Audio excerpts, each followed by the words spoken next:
This video is about hatching a house, which is taking something that you've drawn once you've installed all of your door and window blocks. And there was a video, at least one video on that. Very, very straightforward process.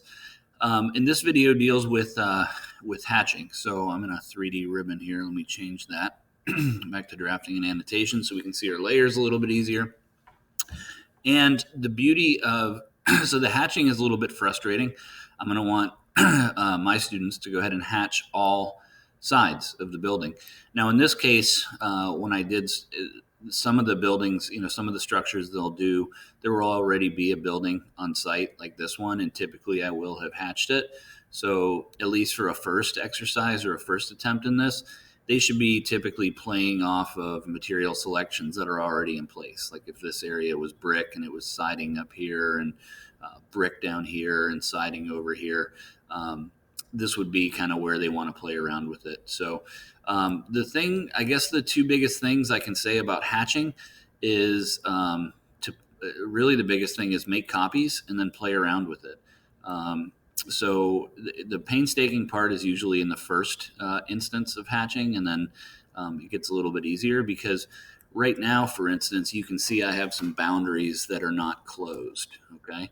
And you're going to get a thing with hatch all the time, and it's really, really frustrating, and it's sometimes a nightmare to go back and do. Like sometimes, so I've just closed this boundary, but this boundary I've got some overlap in, right? And then there's certain areas, like this boundary goes to here. This one's a little bit different. And there's just some weird kind of nuances with hatch. But I don't know that let's just say I've decided that I'm going to use a combination of brick material and siding material on this. And this is a hip roof up here. Actually, what I'm going to do is I'm going to go grab my gable roof elevations and I'm going to hatch on these because I think that would be possibly a little bit more interesting. So I'm going to go ahead and do my hatches right down here. All right. And I'll work on this front. Oh, shoot, except that I didn't put blocks in there. So, okay, we'll stick with where we were at. Where were we? Down here. So the first thing I do with hatch, you should have a hatch layer, at least if you're using my template. Sometimes I'll make a second hatch layer and I'll call it hatch boundary. And I might even just make it the same color. But that's not a bad idea. So I'll try that right now. I'm going to call this one, I'll just make a new layer and I'll call it hatch boundary. The only issue when you do this is you got to remember to toggle back and forth between this layer and hatch itself. And I can't remember what layer I used, what color I used for hatch, wherever it is. So you can do that if you want to, but it's totally not necessary. Here it is. Its color is 121. So I'll click right here, and let's see, 121. So that's the same exact color. Okay. And the reason I did a hatch boundary layer is because that allows me to see the areas that are that should be closed boundaries. Okay. So the first step in this is you want to use polylines as much as possible. And what you're going to do is you're just going to connect the areas that need connecting that you get. So like this area all up here is going to be shingles, right? So we want to make sure that we're connecting just this roof segment right here. You can see this is a little bit goofy, but that works fine. And I'm going to connect everything in here.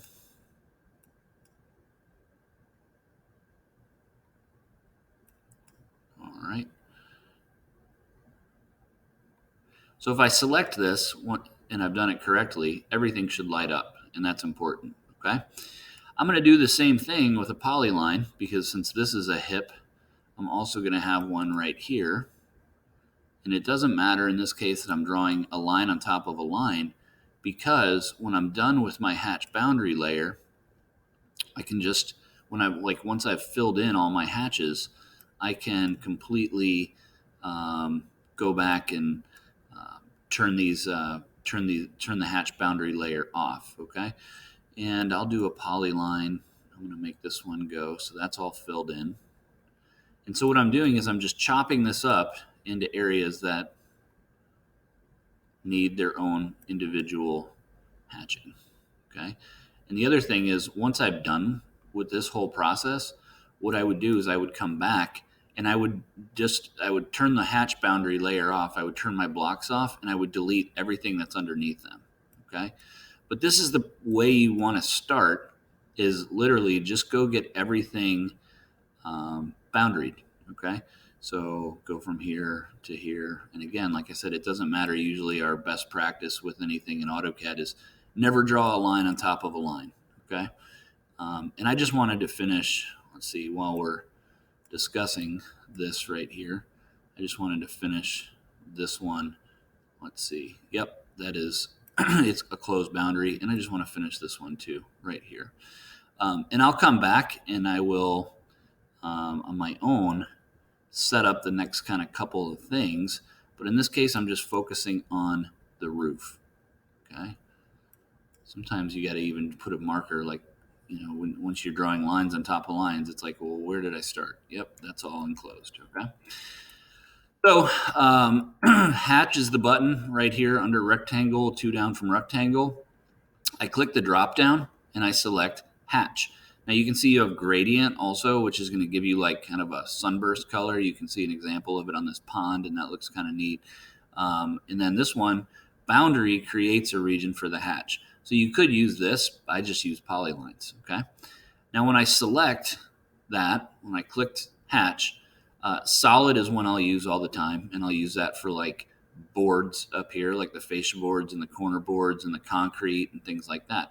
But I always start with the roof because I feel like that helps me determine my scale a little bit.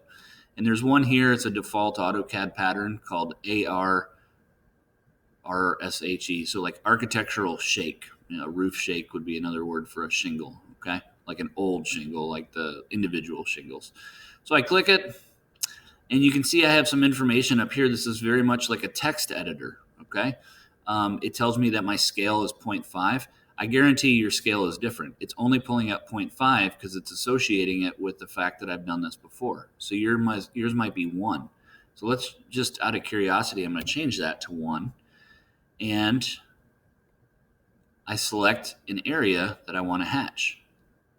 Now, my rule of thumb is don't go and hatch, like don't go click that one and don't go click the next one, especially with shingles. It's not such a big deal because all the shingles on the house are going to be the same size. But like down here, for instance, if this was siding and I go siding, click, click, well, now it's going to associate these as one property, and I'll show you that in the next video, okay? And when I look at this, I say, well, maybe that shingle looks a little bit big. You could do this like more scientifically, so I'll try like 0.6 and see how that looks. Maybe that looks a little bit small, so maybe I try 0.7. And I kind of think that that looks pretty close to what we would see in terms of the size of a roof shingle. So I hit close hatch creation. Now this is one individual boundary. And the thing that I did that I should have done, it's much easier to go back and change these layers beforehand, okay? So when I'm hatching, what I'm going to do here is I'm just going to go match properties, select something that's already hatched, and then select what needs to be matched, okay? Or I could just go back and make sure that when I'm hatching something, I am on my hatch layer, okay? I usually just kind of keep them all in the same, but I'll do this one more time. I'll go hatch, hatch. Sometimes it will default back to the, yep, you can see it's defaulted to the same place. It defaulted to 0.7.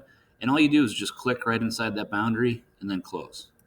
So again, I think it's really beneficial to go back and hatch, right? Repeat hatch, hatch right there and close. And that way, a better example, that's why I actually started with saying like, well, let's do a gable roof, because I might want this to be siding. I might want it to be brick.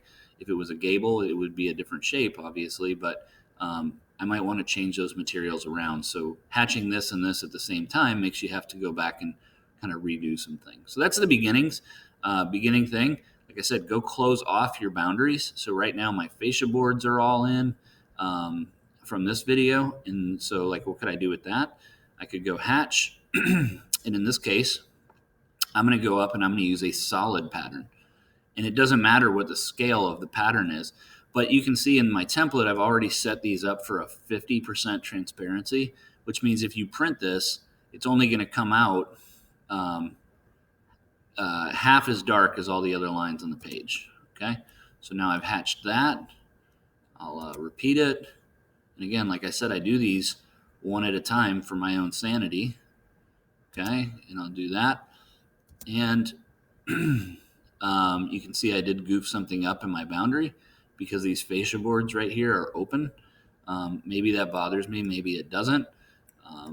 But I could go back right in here and hatch the same pattern, or I could leave it completely open because you can see it's like it differentiates it a little bit. So, I could leave all of these 1-inch gaps right here open, and it actually might make the transitions in the roof stand out a little bit. Okay, so that's it, and we'll come back and I'll talk about hatching other surfaces and some ways that you can break up some surfaces and make some things look kind of neat. All right,